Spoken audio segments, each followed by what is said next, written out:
So looking at this wild card, like this bunch, I'm gonna pick two teams out of like these 5, 6 teams that I think are gonna make the playoffs: Montreal and Columbus.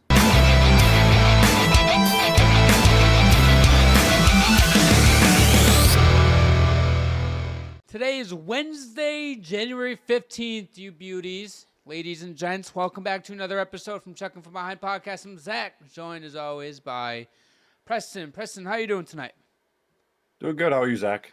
I'm great. Just got back from work. It's 8:49 p.m. here. I'm excited for this episode. It's going to be a fun one. We got some news to go over. We're coming back. If you guys are older listeners, we used to do the quick hitters beginning of last season. We're coming back with that news.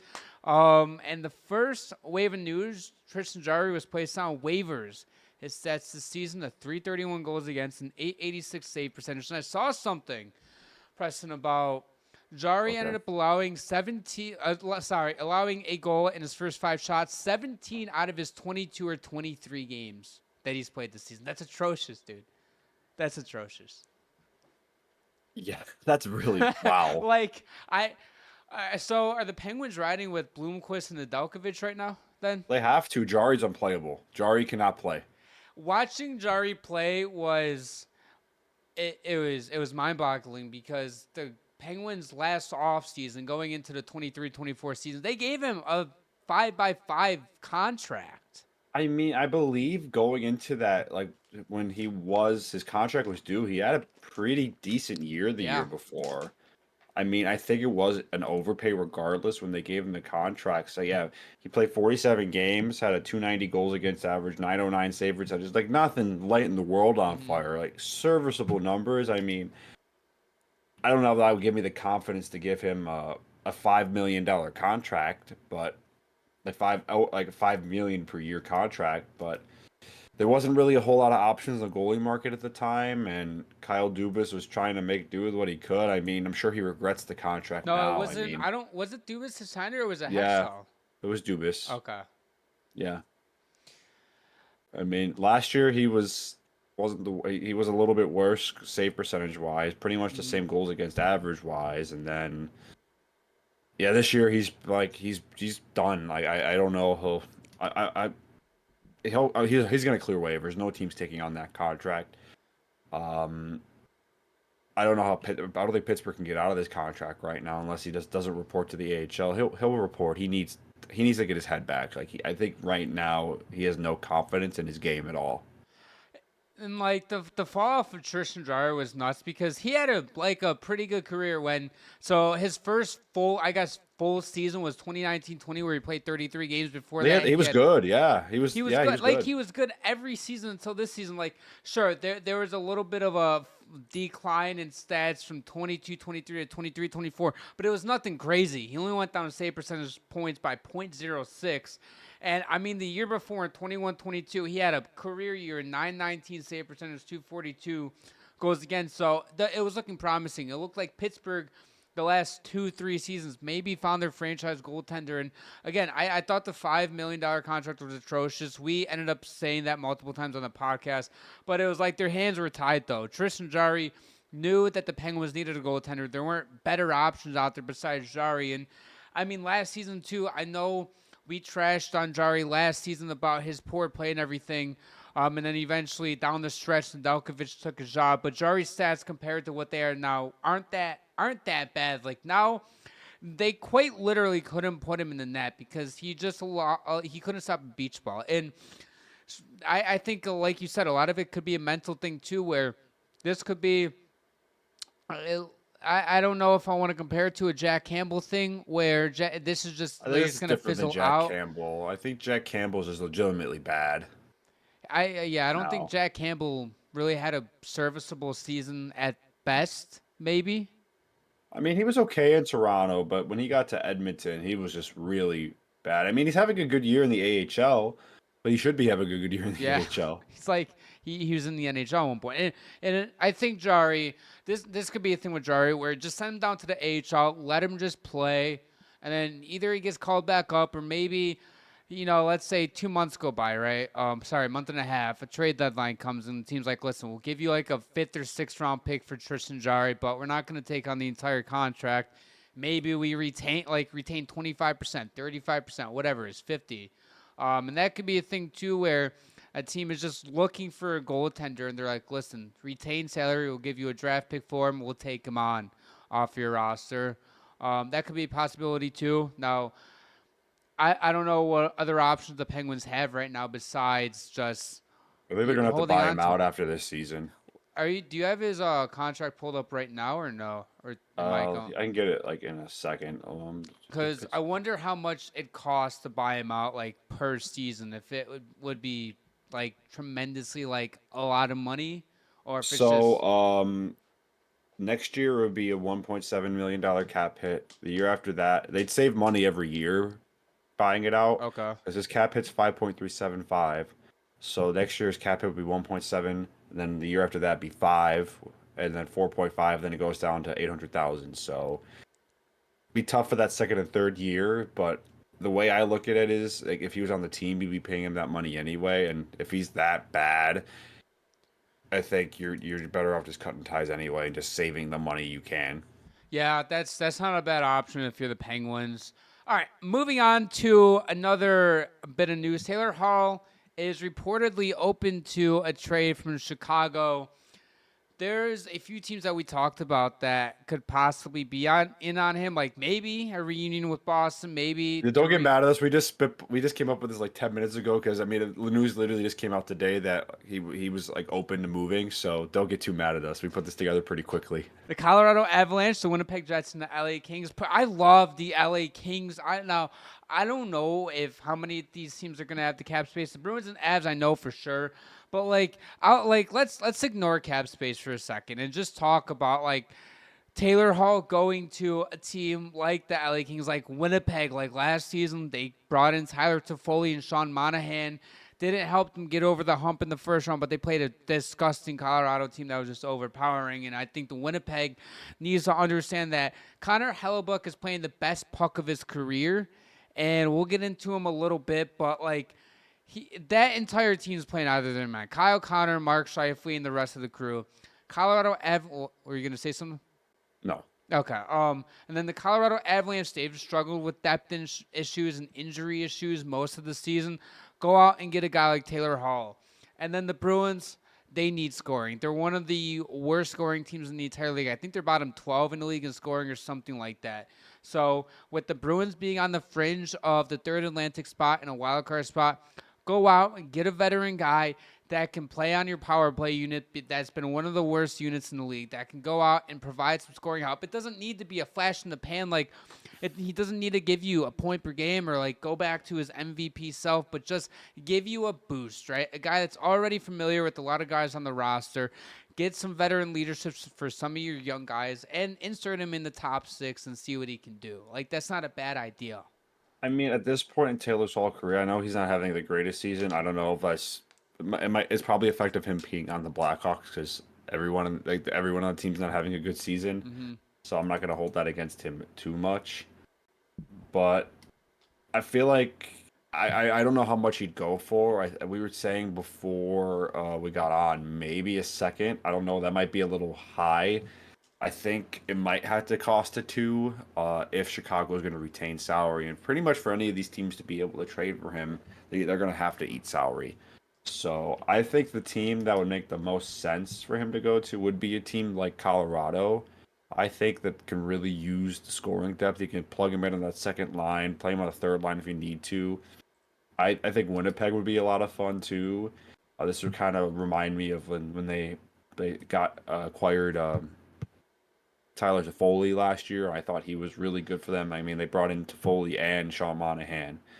So, like I said, Winnipeg's rolling right now, so I don't know how much they really need him. But I think if they really want to bolster their chances to win a Stanley Cup, I think trading for a guy like Taylor Hall makes sense. I agree, and he'll be a integral part of any team that is at the top of the conference or that is looking to possibly get over that hump. And I love Winnipeg so much. I think Winnipeg is going to be they're going to be very active come the trade deadline, and they're going to be looking to add because Winnipeg right now, I believe they are the best team in the Western Conference. Yes, by points and points percentage with 63 points. So Winnipeg's going to be looking to make moves, and I think they're going to end up saying, almost like a fuck them picks. They're not going to overpay like we've seen some other teams do, but I think Winnipeg could be a team where they recognize how good the team is playing right now, and they're going to go out and just make like one or two ads, because sometimes with a team can add too much, if that makes sense, at the deadline when they're playing this good, and it fucks up the entire team chemistry, and they just downward spiral, and they're like first round Mm-hmm. exits or second round exits, whatever. And I don't think Winnipeg will be looking to add like star-studded players, but Taylor Hall is the perfect guy for that team. While we're talking about the Jets, I forgot to put this in our little cheat sheet for our topics. Is Connor Hellebuyck playing himself into possibly winning the Hart Trophy this year? Winning the Hart Trophy such a stretch, but I think considering him, I think yes. I I mean, did a who was the poll. last goalie that won the Hart? Was it Hasek? So no, Carey Price won it in 2013, 14, or 14, 15, one of the two. Let me And look at the stats for that year. I and want to see how they compare. Jose Theodore won it in 2001. And if Connor Hellebuyck would win it this season, he'd be the 9th goalie all time and the 3rd goalie in this century to win it. So I'm assuming the year Carey Price won MVP was 2014, 2015. In 66 games, he had a 1.96 goals against average and a 933 save percentage. That had to have been the year. That was his best year. That was the year. Yeah, because I think people forget how good Carey Price was in his prime. Like, he was hands down the best goalie in the world for a few years. Yes. And it did really sting for Montreal when he was forced to retire due to injury. But with Connor Hellebuyck, though, I don't think that's out of the question that he could get up to those stats. I mean, just the fact that he's already posting those now. He's played 35 games, 27 wins, 6 shutouts, 199 goals against average, 929 save percentage. He's having statistically his best year ever. The Jets are nowhere close to being the top team in the Western Conference without him playing at this level. I'm gonna do a little comparison here real quick. That is what? Why is okay? I think that might have been playoffs. Because what I want to do, that's postseason. I just want fucking regular season for 2014-15. Here we go. Okay. For Carey So Price. yeah. So the difference that Carey Price should have won it, whatever. But the difference is, during that season, the leading goal scorer was Jamie Benn with 87 points in 82 games. He had 35 goals, 52 assists. This That was a season, bad year for scoring. yeah, this season, Nathan McKinnon's already at 70 points. And we've talked about this in the past where it feels like the Hart Trophy is becoming more, well, it's one of the top 3 to 4 point scorers in the entire league. And instead of just being the MVP, like, if we're going off the definition, I think Connor Hellebuyck should be a finalist up to this point of the season, because I get Kyle Connor's playing some of the best hockey of his career. Same with Mark Scheifele. But outside of those 3 guys, the Winnipeg Jets depth has not been as great as what you'd like it to be. Whereas, like, Nathan McKinnon, sure, you could say he's in the MVP right now because Colorado's dealing with way worse depth issues than Winnipeg. At least Winnipeg's top 2 to 3 lines are still playing good. So I think there's going to be a back and forth thing between McKinnon, Draisaitl, McDavid. I think throw Connor Hellebuyck in there. But I think right now my 3 finalists, I know last weekend's episode, I ended up not the one that came out, but the one before that when I was on vacation. I said Kirill Kaprizov, so my Hart Trophy winner. I think I'm switching that up. I think Connor Hellebuyck, McKinnon, and probably say Kucherov for my top 3 Hart favorites right now. I put Draisaitl in my top 3. I think it would be McKinnon, Draisaitl, and Hellebuyck. I'm not mad at that. I'm okay with Draisaitl in there too. I think that's perfectly fine. Yeah, because Kucherov has a lot of goals, but Leon Draisaitl has Kucherov has a lot of assists. Mm-hmm. Most of his points are assists, actually. But Draisaitl has the most goals in the league. Draisaitl's at 31. I think being at second in the league in points and leading the league in goals is more impressive than having all those assists. Look, Nikita Kucherov's an amazing player. I'm not trying to discredit that, but I think Leon Draisaitl is a step above him in at least in the MVP race, at least for me, just because of the goals scored. Yeah, and I just want to. I know I recognize Kyle Connor and Mark Scheifele. They're both tied for 3rd in the league in goals with 26. Absolutely phenomenal season. Yeah, Kyle Connor's been really, really good this year. Like, phenomenal. I mean, I think when it comes to MVP, you like you said, like it's kind of becoming in like who has the most points. Maybe we kind of need to reevaluate what that award means, because obviously Nathan McKinnon, Leon Draisaitl, Nikita Kucherov, like Connor McDavid, all those guys are like elite beast, Hmm. best in the world, best in their position players. But like if you look at a guy like Connor Hellebuyck, like I think his MVP like discussion is a little different because he really elevates that like a goalie like that playing that well really elevates you to that next level of confidence for your team. You can roll lines. Your team like your team's not worried about making mistakes. They can play freer, like I said. I mean, but look at a guy like Zach Werenski who's having an Hmm. incredible season for the Blue Jackets. Like I know he's not going to be in the MVP discussion, but he's the MVP of that Blue Jackets team and just what he's doing to elevate that team. Like I don't know if it's just kind of I'm getting fatigued from having all the same players in the discussion every year because it feels like for the last few years it's been the same guys Yeah, every year, it's been like the like the same finalists, 3 to 4 guys. like Nathan McKinnon, Kucherov, McDavid, Draisaitl, Austin Matthews, Hmm. like all those guys have kind of just, I mean, for deservedly so, they're the best players in the league, so they should be at the top of that conversation. But I think you kind of have to take into account the team around them. I think that's why Nathan McKinnon should still be the favorite right now because outside of like that top line, this Colorado team's not really the greatest, Yeah. and Nathan McKinnon, especially, they can't win without him. So I'm not saying that Hellebuck deserves to win. I think McKinnon's still a comfortable favorite to win MVP this year, but Hellebuck should definitely be in that discussion.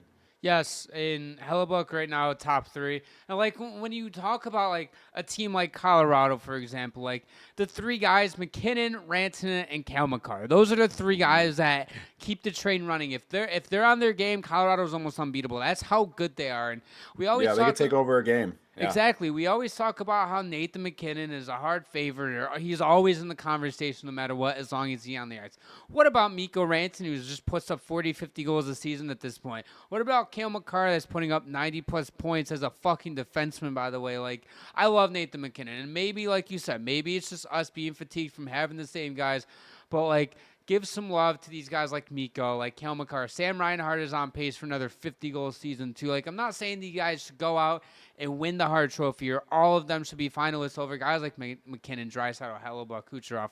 But like, we need to start recognizing other guys too that are playing just as good as hockey. Not saying that a lot of people don't, but like McKinnon, Hart Trophy. Okay, well, let's talk about Sam Reinhart, who is over a point per game in his career in Florida, who's gonna put up 50 goals in back-to-back seasons. Like, let's give some love. You know, are you trying to? Are you getting what I'm saying right now? Hmm. So Yeah, but it's hard to argue when like Nathan McKinnon's like scoring almost 2 points a game. yeah, I mean, I don't know. I think Nathan McKinnon's on another level right now, honestly. He is. I mean, right now he is my heart favorite. Like he's that one guy that I would pick. I kind of wish I picked him when we did that midseason award picks. But I mean, there's no going back to it. So right now, yeah, he's the Hart Trophy favorite. All right, let's get into the thick of things. We want to recognize two teams specifically, and then wherever else this fucking goes. Um, you know what? I want to start with the Columbus Blue Jackets because Okay. they deserve their love. Right now, they are sitting in a playoff spot at 48 points. They have 44 games played. They have a record of 21, 17, and 6. They came out of nowhere. They started the season off hot. Everybody's like, you know what? Columbus doesn't have the roster. They're going to cool down. We'll see them down there with Philly, Pittsburgh, even the Rangers. And they have won 5 straight games. They're 8-2-0 in their last 10. They are absolutely phenomenal on home ice. On the road is a little bit of a different story. They have only 6 wins on the road, abysmal. But whatever, though. Nevertheless, though, Zach Werenski, a Norris candidate right now Mhm. in my eyes. I mean, dude's on pace for 92 points. He had 2 goals last night in their win.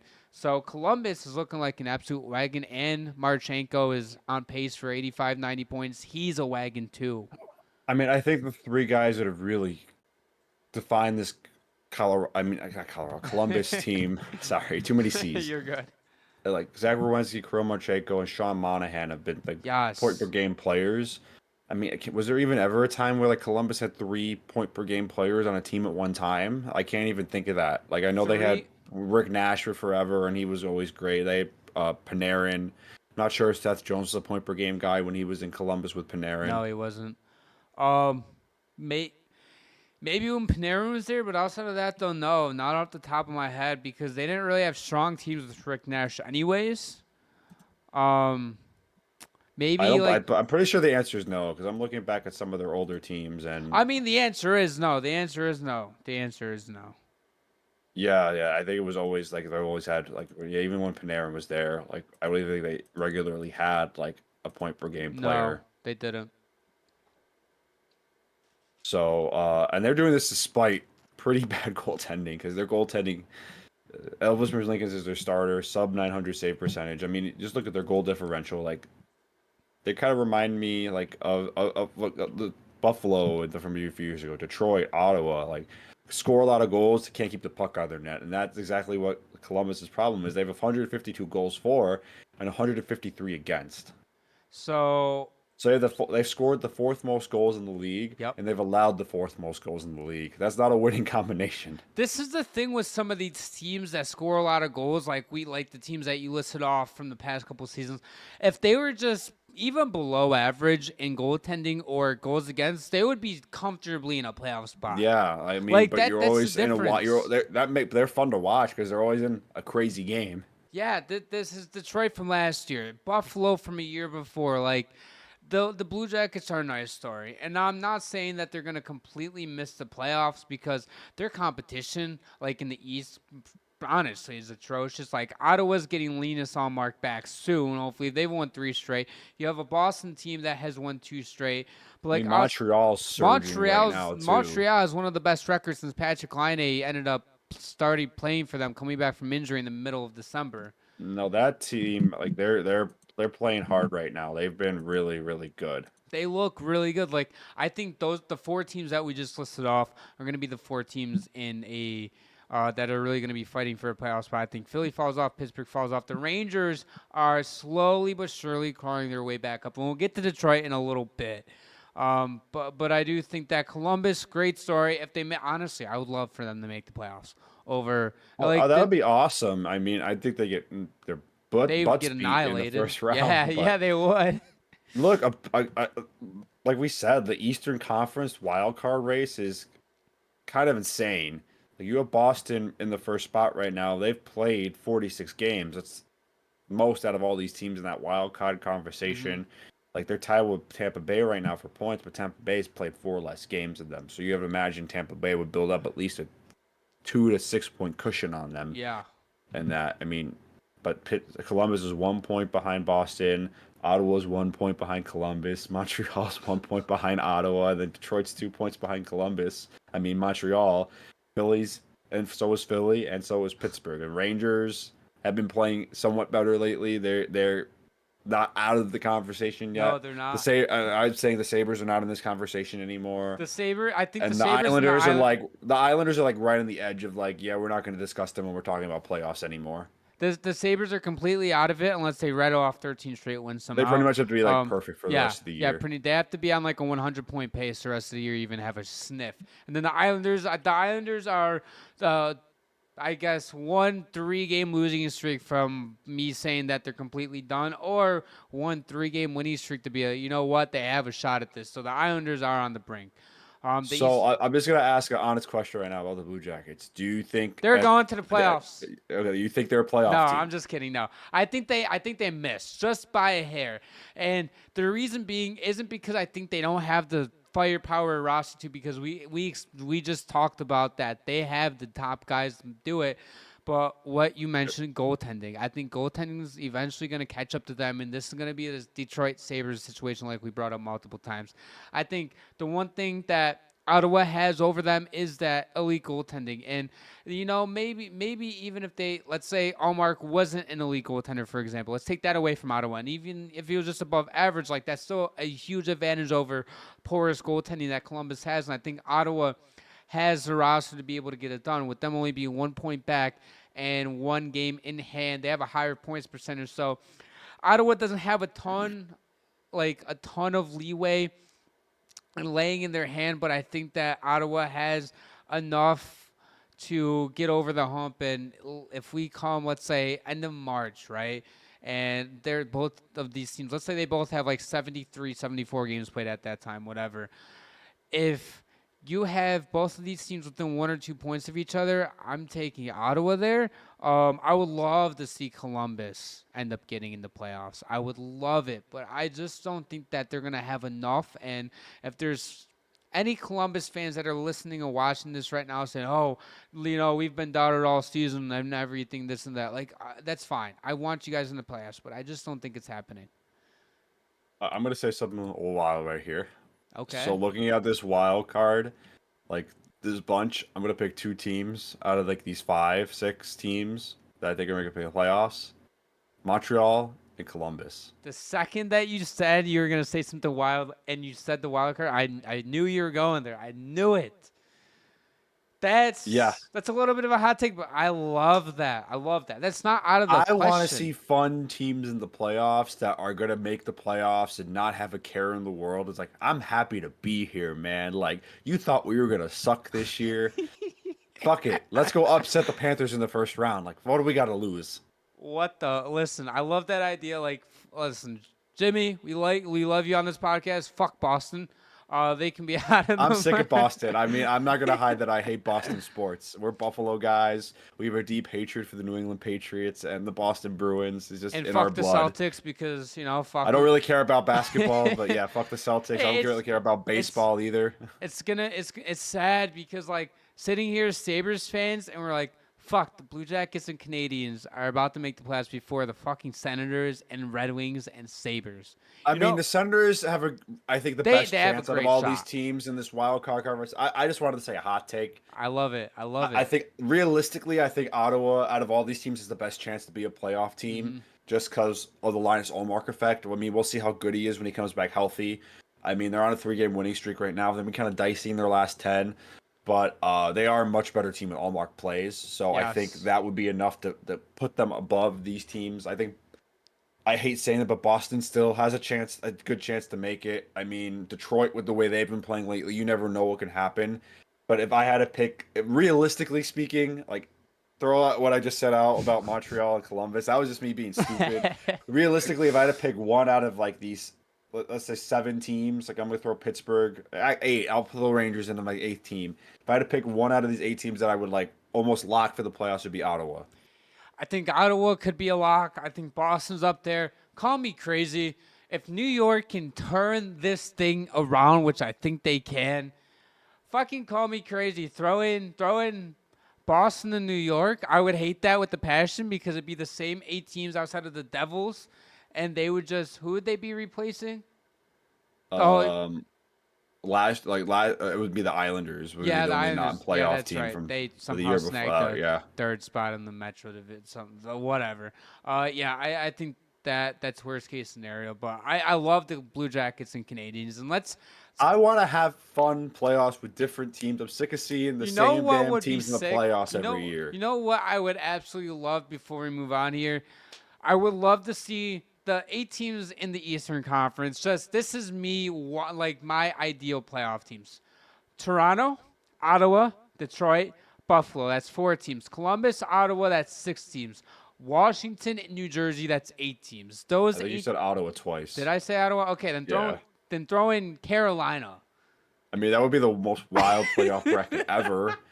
And Toronto thanks you for their free pass to the Stanley Cup final. But Toronto would walk. I don't know. If they face up against Carolina, that might be tough.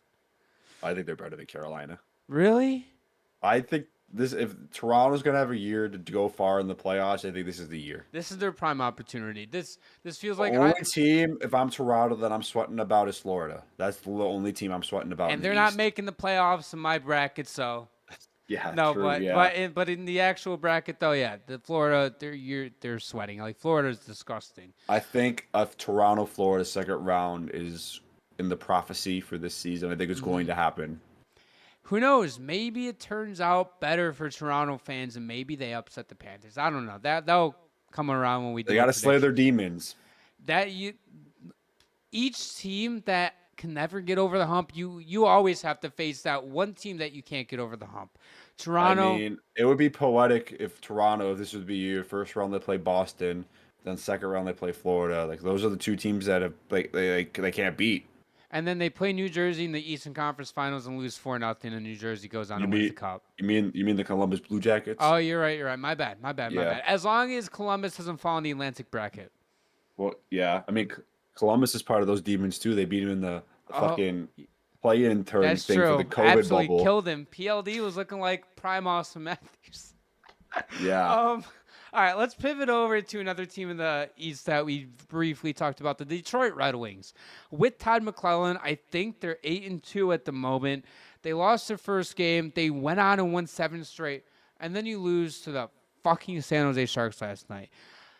That was a trap game, and I so thought Detroit was almost going to end up getting past San Jose and winning 8 straight, and they don't. The San Jose went up early and just never blew the lead though. Detroit 7-3 in the last time. They sit right now at 44 points, and they're 4 points back of the Columbus Blue Jackets right now for their last wild card spot. And you might be wondering, oh, well, Detroit won 7 straight. How are they not in a playoff spot? Because they fucking sucked before this. They were at they were at the bottom of the Eastern Conference with Oh the yeah. I Sabres. mean, their season was looking like it was done. Like And then, you make a desperate move. You hit the fire button. Every GM gets at least one free fire coach pass before they're the scapegoat. So he brings in a veteran coach and Todd McClellan, who has a lot of experience, and Patty Kane's been turning it on. He's back. It looked he like he might have been over the hill. He's been almost a point. I think he's been over a point per he game since has McClellan took he over, has, yes sir. which has been a big boost for this team because I think they weren't really getting a lot of production out of their veteran players. Correct. And this Detroit team, like, I still have my concerns about them, but I think their goaltending is definitely better than last year, which is a I plus. mean, I love Talbot. I still think their defense is shaky and their Oh, goaltending it isn't the is. greatest. I They're mean, Talbot's their best goalie, but even he's been average this year. he's been okay, like definitely better than Huso, who is playing in the AHL at the moment. Better He's than unstartable. oh he Yeah. is, and better than Costa. Costa's fine, just like only has one game played. The only reason he was up here is because of injury or whatever. And that one game played was you guys stood against Buffalo. But anyways though, their blue line though. Like outside of Edvinson and Sider, I don't like it. Like that's my one main concern for this team. I think they can get by with this goaltending as long as they can put up the goal production that they did last season at some point, and they have been during this winning streak. Well, they're did during their previous winning streak before they lost last night. But I mean, outside of like 3 to 4 guys, like Raymond Larkin, DeBrincat are all going to produce. Kane wasn't looking great at all until Todd McClellan comes in. Now he looks better, so you can throw him in there. And then Sider. And after that, your depth just falls off tremendously. Like Tarasenko looks old out there. And I don't like JT Comfer as a Yeah, second line that's not guy. that contract's not very aging very well. It's not. So, I don't know at this point if I should trust the Eisner plan or if this is a thing where I just want to fuck it, throw it out the window because it's not working at this point. I think Detroit is getting there. I think they still have some really good prospects in the pipeline, and Eisman's just being very, very patient with them. Oh, he's being very, very patient, and that's not a bad thing per se either. But sometimes though, I like mean, I get it. It's been a long time since the Red Wings have made the playoffs too, and they're getting frustrated. I mean, at least they got the Lions to cheer for. The Lions are really good. the Same thing in Pistons are at Buffalo. 500, like Oh wow, that's the actually the big Tigers news. made the playoffs, so they're Yeah, on. the Red Wings are the bad team. Now, I mean, the Pistons still suck, but Yeah, but I mean, it's like that in Buffalo too. Like we it got the is. Bills. At least the Bills are good, The right? Bandits won back-to-back championships. If you guys don't know what that is, that's the National Lacrosse League for All they you. really matter because that's our only good sports team that actually can win a championship. Yes, exactly. Oh, and we have a AAA baseball team, the Bisons. Woo! um, yeah, I think Detroit's in a situation where you're getting impatient, and eventually you would like to see them end up just get over that playoff line. Like even if they get swept, like that's fine. It'd be their first playoff appearance since they end up getting Well, I think first. it's really important for like those Buffalo teams, Detroit teams, Ottawa teams that have been out of it for a while just to get in, It just to doesn't get a matter how. taste of it. Especially in Ottawa and Buffalo's case, where they have a lot of young players that haven't played in a playoff Hmm. game. Like Detroit's got a pretty decent mix of like some younger players and some vets. Not nearly as young as like a team like say Buffalo or Ottawa, where they have a lot of guys that have never tasted the playoffs. Yeah. So I think it's really that would be a really big thing for Ottawa just in general, just to get like Brady Tkachuk in the playoffs. Can you imagine what a menace he'd be? Yeah, dude, I would love to see him in the playoffs. I Yeah, would love especially it. if he like somehow to play against his brother in the first round. You think they fight game one?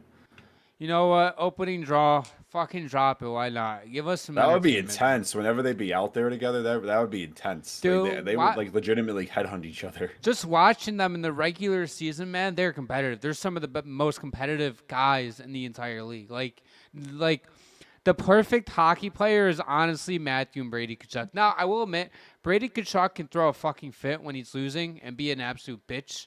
That's why I like Matthew better. I But mean, Matthew does it too. It's just he wins more, so you don't get it. yeah, you know He what? doesn't come out of him as Playing much. on one He of the also, best.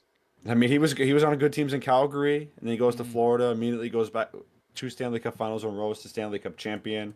He doesn't have much to complain about. Brady That's true. Chuck He's has loving a it. little bit more to complain about, Probably for in Brady's case, a lot of pent up frustration from just all the losing too. Like you just at least want a taste of what it takes especially to when get you there. see your brother like having like pretty much nothing but success Hmm. in his career. Like he made the playoffs most of his time, most of the years in Calgary, and he was there. Florida, like I said, Stanley Cup champion his second year in Florida, Stanley Cup final his first year there. So I mean, that's got to sting a little bit with seeing like your brother have all that success and you haven't even sniffed the playoffs.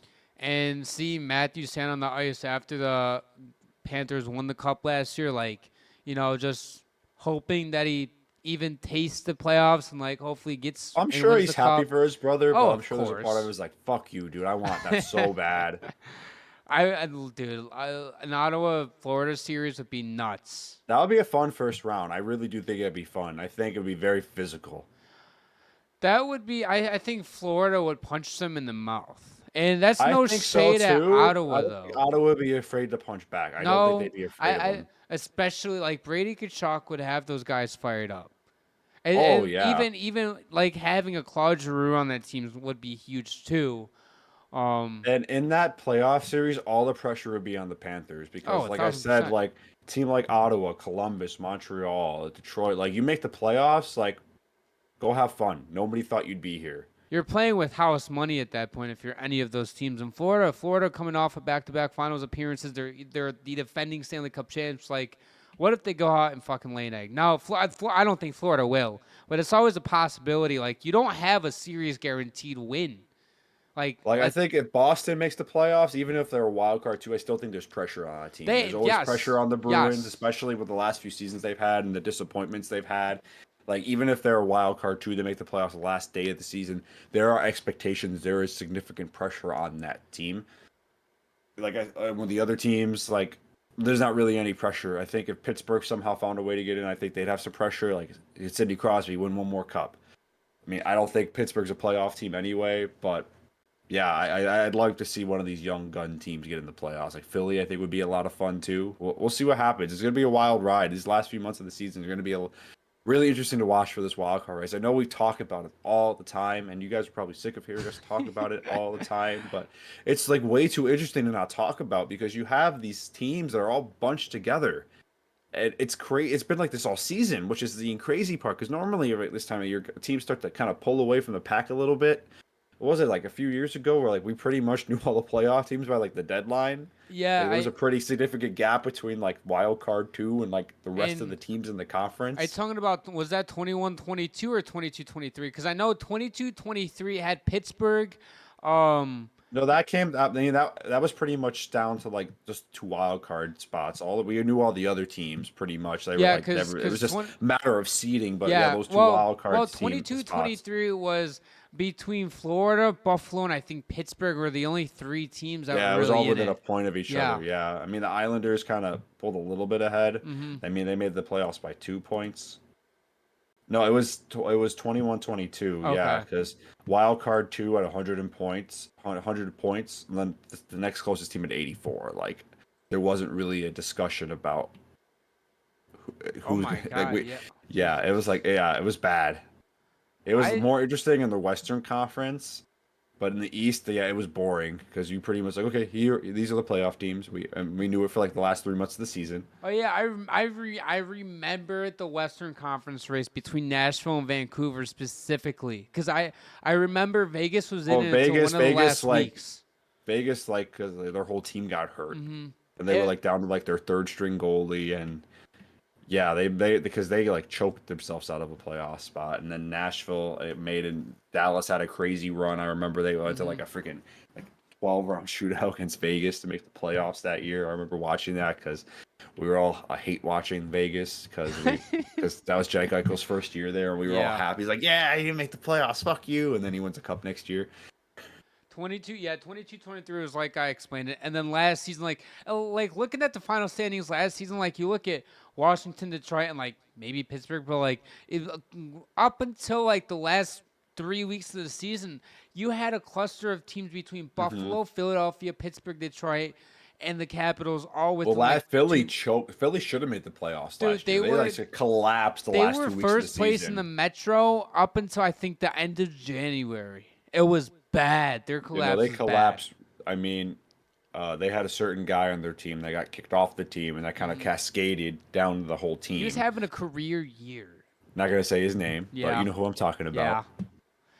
And then that just trickled down the entire team and fuck them. I think that I don't want to stay on the topic. I'm still not gonna say his name, but real quick though, I do think that if he was on the team, if none of that should happen, that the Oh, they probably Flyers make make the it in. They do, playoffs. yeah. Yeah. No, yeah. He was kind of elevating their play He because their was, defense wasn't. They were over. They were already way overperforming, yeah. and then he's gone, and now they have like no goaltending, and it kind of cascaded their downfall because they should have made the playoffs. Like they were horrible down the stretch. Like just completely collapsed. They were losing every other game. Every game they were like lose 5 straight games, win one game. Okay, they're back. Nope, they go back and lose 3 straight. So it was bad last season. It I really mean, but was. this year, like just with the wild card race in general, has probably been like the most chaotic I can remember it being in a long It's time. Like I usually not like this. no, I mean you just got a bunch of mid teams in the East. Like you have like I said, like the top dogs like Toronto, Florida, Washington is still a big surprise to me this season. New Jersey, Carolina, like those are all playoff teams. I think we could Yeah. agree. Like it would be a surprise at this point if they didn't make it. Tampa Bay should make the playoffs. I'd be surprised if they didn't. But then outside of that, we have no fucking idea. Yeah, we have zero clue in the East. And like We have like 8 teams battling for 2 spots.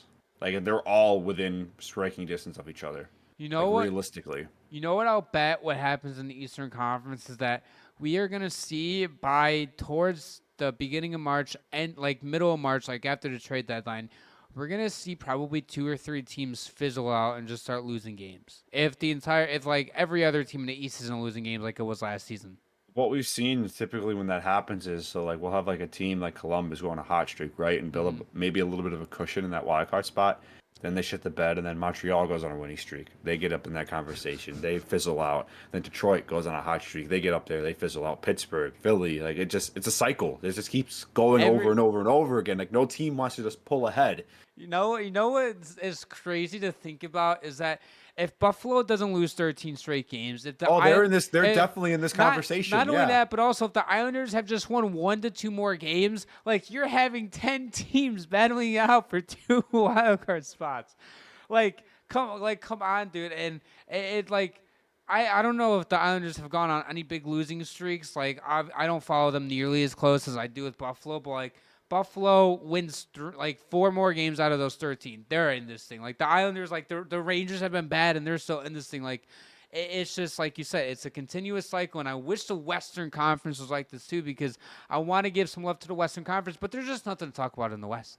Like you have four I teams mean, it's battling it pretty out. much like It's almost Calgary, set in stone. Vancouver, and St. Louis. Like Yeah, that's that's it. pretty much it for like that last wild card spot. Like And it's mainly Calgary and Vancouver. Like St. Louis is in the conversation, but I would say it's mainly Calgary and Vancouver. Vancouver and Calgary have 2 games in hand on St. Louis, and they both have more points. And I think every team in the top 7 in the Western Conference are going to make the playoffs. So Oh yeah, we're I at mean this yeah, like point. Colorado starting to separate themselves from like the bottom wild card team. I mean, they might even Dallas has been playing better lately too, so they've kind of got themselves back maybe You in the know, conversation for being second in the Central Division. They might still have an outside chance of winning the division, pending a collapse by Winnipeg.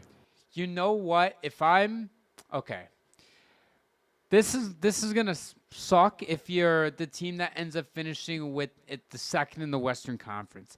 If you're second in the Western Conference, if you're in Vegas, if you're Winnipeg, maybe even Minnesota has an outside You got shot. Colorado in the first round, yeah. Right, you get Colorado or even Dallas if Colorado jumps Dallas in the I'd much Central rather Division. play Dallas than Colorado. I think, right? I Honestly, but would no, I don't know. I don't know. I think But that's I think Vegas could beat Colorado. I think they would be the one team that could shut down that McKinnon line as much as you possibly can. And I think they have the. I think Winnipeg wouldn't be necessarily super afraid of Colorado either. call me crazy. I don't want to say the Wild or Jets are complete frauds. If you're Dallas or Colorado, you want that third spot, so you go and play Minnesota in the second round. I'm sorry, first round, and then you get Winnipeg in the second round. I think I Dallas and Colorado both have really good shots to get to the Western Conference Finals if they get that third spot. Genuinely. I don't know. I mean, with Winnipeg, hopefully we don't get the same playoff kind of Hellebuyck that we got last year. You're thinking it Hmm. should be different because he's on track to win the Vezina Trophy again. Like he's in the MVP conversation.